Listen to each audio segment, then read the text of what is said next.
वहाँ एक सर फटा पड़ा था, अंतड़ियाँ बाहर थीं, खून ही खून था और वो था एक नवजन्मी बच्ची का। लोग कहते हैं हमने अपनी बेटी को मारा है, आपको क्या प्रॉब्लम है? हमारी बेटी है, हमने मारी। ये दूसरे जो बलात्कार की बेटियों के लिए काम कर रही है, इसका और इसकी बेटी का बलात्कार कर देना चाहिए। ये चीज़ भी मेरे को सुननी पड़ी।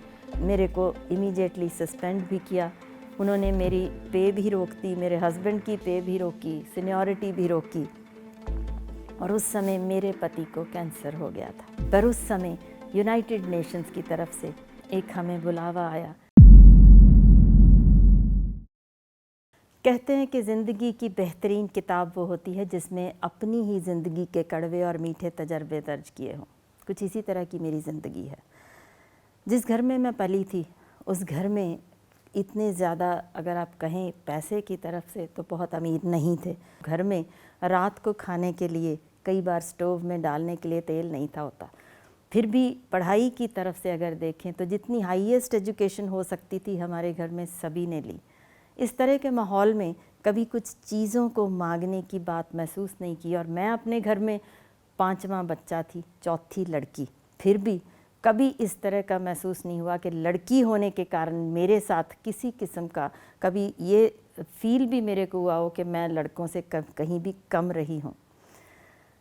इसी हालात से पहले जब मैं और मेरे पति, मैं शादी के बाद जब एक बार हम गांव में फ्री मेडिकल कैंप लगाने जा रहे थे, तो बड़ी एक अजीब सी घटना दिखी। जैसे ही हम गांव के भीतर जा रहे थे तो वहाँ एक जगह होती है, हड्डा रोड़ी जिसको कहते हैं, जहाँ मरे हुए जानवर फेंक दिए जाते हैं।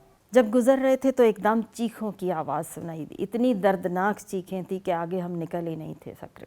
जब ज़ोर से वहाँ हॉर्न मारा कि जो कुछ भी वहाँ हो रहा है उससे शायद जो कुत्ते वहाँ पे लड़ झगड़ रहे थे परे हो जाएं, तो देखें क्या हो रहा है। जब वो एकदम हॉर्न देख के भागे तो मैंने जो देखा नज़ारा, उसने मेरी ज़िंदगी बदल दी। मेरे सामने से जो भागे कुत्ते, एक कुत्ते के मुंह में छोटा सा पैर और इतनी सी टांग का हिस्सा था। जो दूसरा भागा, उसके हाथ में इतना ही से छोटा सा हाथ, लहूलुहान और छोटी सी बाजू का टोटा था। जैसे वो भाग के एकदम निकले तो जो बाकी वहाँ दिखा वो नज़ारा देखने लायक नहीं था, क्योंकि वहाँ एक सर फटा पड़ा था, अंतड़ियाँ बाहर थीं, खून ही खून था और वो था एक नवजन्मी बच्ची का। जो भी कुछ बचा हुआ शरीर का हिस्सा वही था। वो देखने के बाद मुझे नहीं लगता कोई भी इंसान जिसके मन में ज़रा सी भी इंसानियत हो कि वहाँ इस तरीके का हाल देख के आगे कहीं जा सकता था। उसी हाल में गांव में जाके जब पूछा कि ये किसकी बेटी थी, क्योंकि हम तो वहाँ सिर्फ सिवाय अफसोस के और क्या कर सकते थे। पर जिस तरीके से आगे हमें बताया गया कि आप उसको छोड़िए, आप अपना कैंप लगाइए, वो बात इतनी ज़ोरदार धक्का लगने वाली थी कि मेरे को पूछना पड़ा बार बार कि बताइए तो सही, हुआ क्या, किसकी बेटी थी। तो मेरे को जिस कैजुअल तरीके से बताया गया कि ये अपने घर की चौथी बेटी थी, और उसके पिता ने कह दिया था कि अगर पहली 3 बेटियां जो और उसकी माँ जो घर में हैं, इसी वजह से घर में रहेंगी, अगर चौथा लड़का हुआ और अगर चौथी लड़की हुई तो वो उनको भी बाहर निकाल देगा। और वो माँ मजबूरन अपने ही पेट से जन्मी बच्ची को वहाँ फेंक आई थी कि मेरी बाकी की 3 बेटियाँ कम से कम अच्छी ज़िंदगी जी सकें। इतनी दर्दनाक मौत। और एक माँ होते हुए मैं समझ सकती थी कि एक माँ के लिए कितना मुश्किल है 9 महीने अपने पेट में पाल के जो बच्चा रखा हो, उसे इस तरीके से कुत्तों से पड़वाना किसी माँ के लिए भी सचमुच मौत से कम नहीं। पर अगर उस माँ को ये करना पड़ा तो इसके पीछे कोई बहुत ज़्यादा बड़ी बात होगी जिसके बारे में मेरे को पता नहीं था। जब घर वापस आई, अपनी माँ से पूछा तो पता चला कि इसी तरह का समाज है, ये लड़कियों को यही दर्जा देते हैं, लड़कियों को जन्म नहीं लेने देते।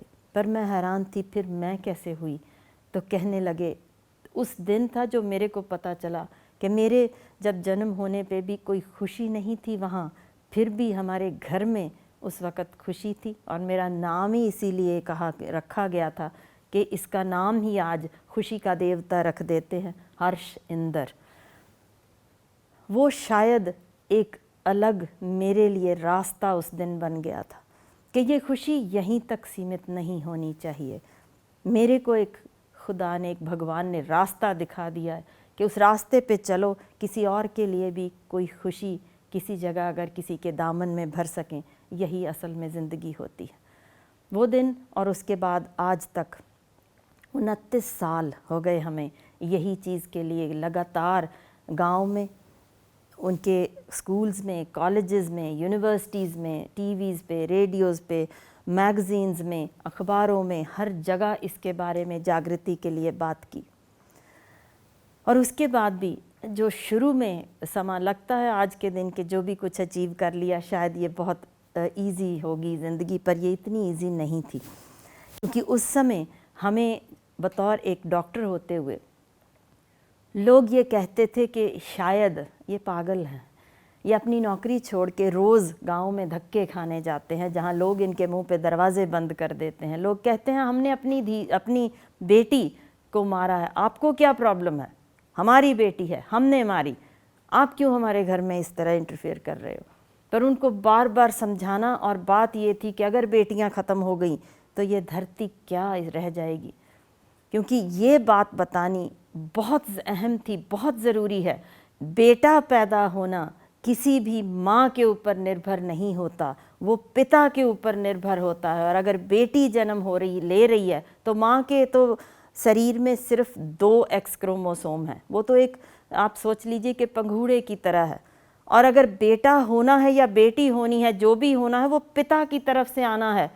यानी वाई क्रोमोसोम खुदा ने, भगवान ने सिर्फ पिता को दिया है कि वाई क्रोमोसोम आएगा तभी बेटा पैदा होगा। अगर पिता के शरीर से एक्स क्रोमोसोम आएगा तो बेटी पैदा होगी। इतनी सी जागृति देने के लिए लगातार हमें इतने साल लगे।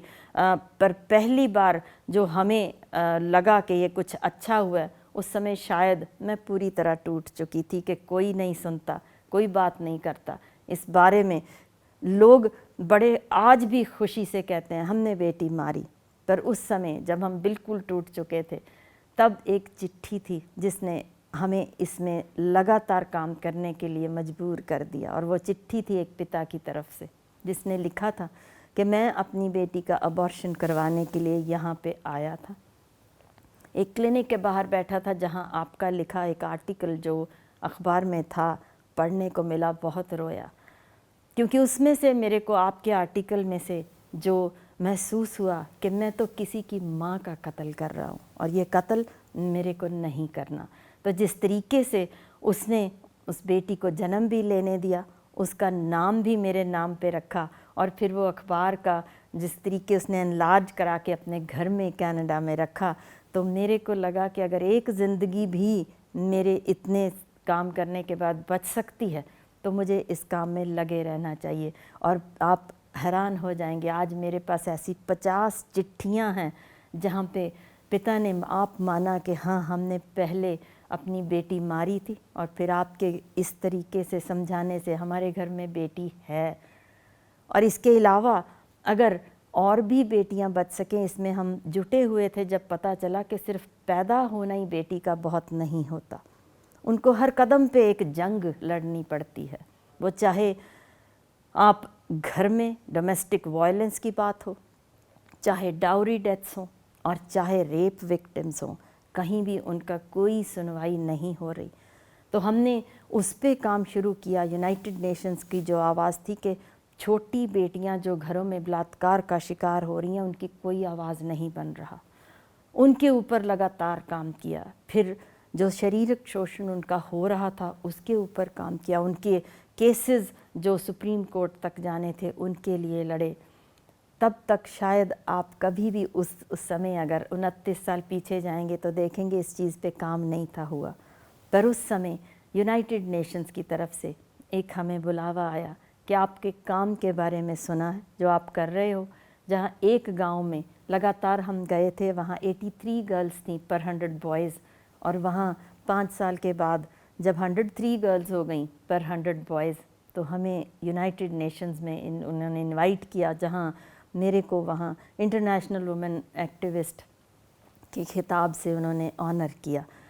तो ये थी जो एक बड़ी तगड़ी हमें सपोर्ट मिली कि इस काम में अभी आगे और कुछ करना है।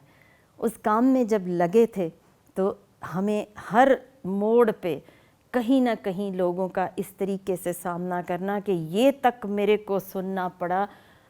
किसी ने कहा कि ये दूसरे जो बलात्कार की बेटियों के लिए काम कर रही है, इसका और इसकी बेटी का बलात्कार कर देना चाहिए। ये चीज़ भी मेरे को सुननी पड़ी।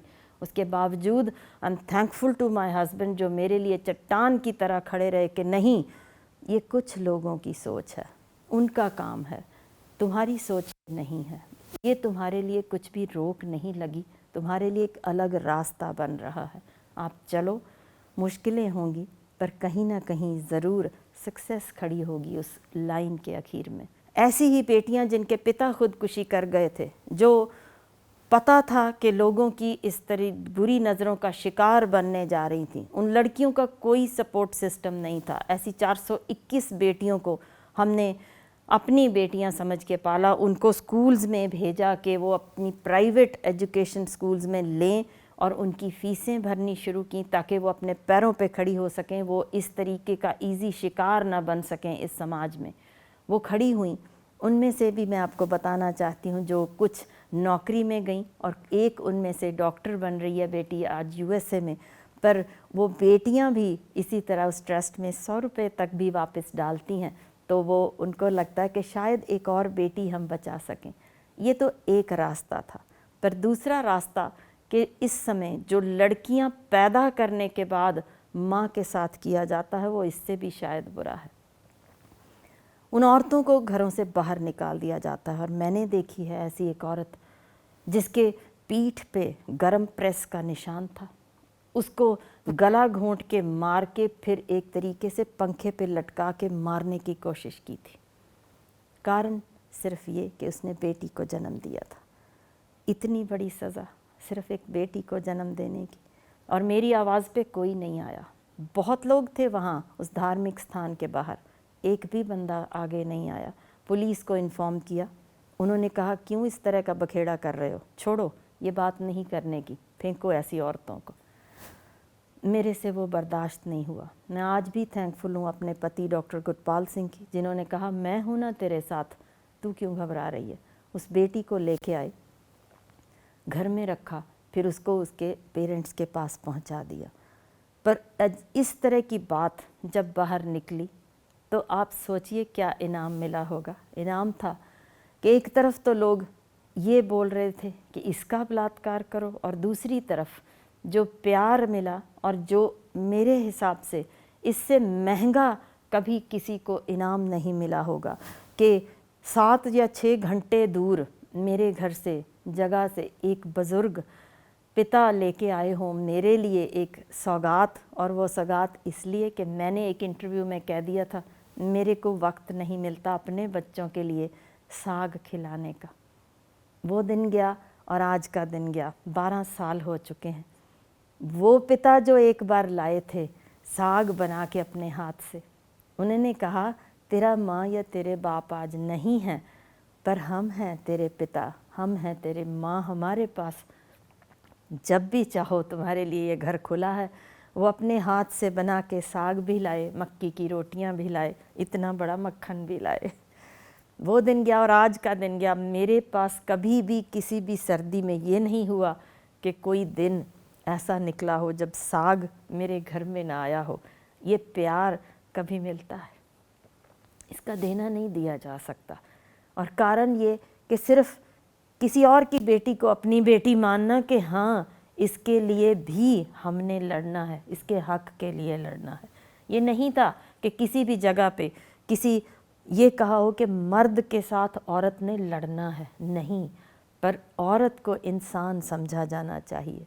इस जंग में एक और जंग भी शामिल थी, वर्किंग प्लेस पे जो वायलेंस अगेंस्ट वुमेन होती है, उसके लिए एक जंग और लड़नी थी। नो डाउरी के लिए हमने एक अलग से शुरू किया था जो कोशिश, उसके लिए दुनिया भर से मैं बता रही हूँ, मेरे पास आज भी सिग्नेचर कैंपेन है। 80 से 85 हज़ार लोग थे जिन्होंने, बच्चों ने साइन किया कि हम डाउरी नहीं लेंगे, वो चाहे हांगकांग हो, चाहे जर्मनी हो, चाहे फ्रांस हो, पाकिस्तान से भी जुड़े, अमेरिका से, कनाडा से, न्यूजीलैंड से, हर जगह से लोग आए, बच्चे आगे आए, लड़के भी लड़कियां भी, कि हम डाउरी से बगैर करेंगे शादी, ताकि एग्जाम्पल सेट कर सकें कि हमने जो भी लड़कियां डाउरी के कारण मर रही हैं उनको रोक सकें।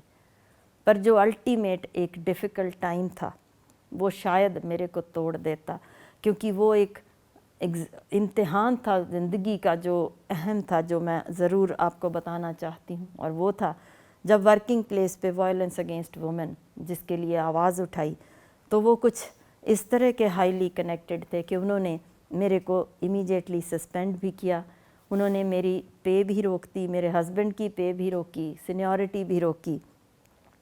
और उस समय मेरे पति को कैंसर हो गया था। हमें पैसे की भी दिक्कत थी, बेटियां भी पढ़ रही थी, और इस तरीके के हाल में मेरे को जैसे इंक्वायरी में रोज़ के रोज़ उन्होंने बुलाना शुरू किया, जानबूझ के 4-4 घंटे बैठाना। और उस हालत में मेरे पति की रेडियोथेरेपी चल रही थी, तो उनकी सपोर्ट उस हालत में भी कि खून भी बह रहा है उनका, फिर भी उन्होंने कहना तू डटी रह, ये एग्ज़ाम्पल सेट करना है, ज़िंदगी आज है कल नहीं है, पर इस ज़िंदगी को जब तक है एक अलग तजर्बे की तरह से लोगों में एक पॉजिटिव इमेज छोड़ के जाना है कि आपने लड़ना है, जब तक जान है ये लड़ाई, ये जंग जारी रहनी चाहिए। वो था मौका जब शायद मैं फिर टूट जाती, पर उस सपोर्ट से, मेरे पति की सपोर्ट से वो समा भी निकला। कोर्ट में से हमें फ्री, सारा बरी भी हुआ, ठीक भी हुआ, सारा कुछ वापस नॉर्मल आए। आज फिर उसी हॉस्पिटल में हम हैं, प्रोफेसर लगे हुए हैं, तो वहाँ पे भी वापस काम शुरू किया है। तो इतनी मुश्किल समय से निकल जाने के बाद समझ में आया कि ज़िंदगी वाकई कमाल के रंग भरती है, और हर रंग में जिस तरीके की वो नई जंग जीतने की जो ताकत भर देती है वो ज़रूरी है।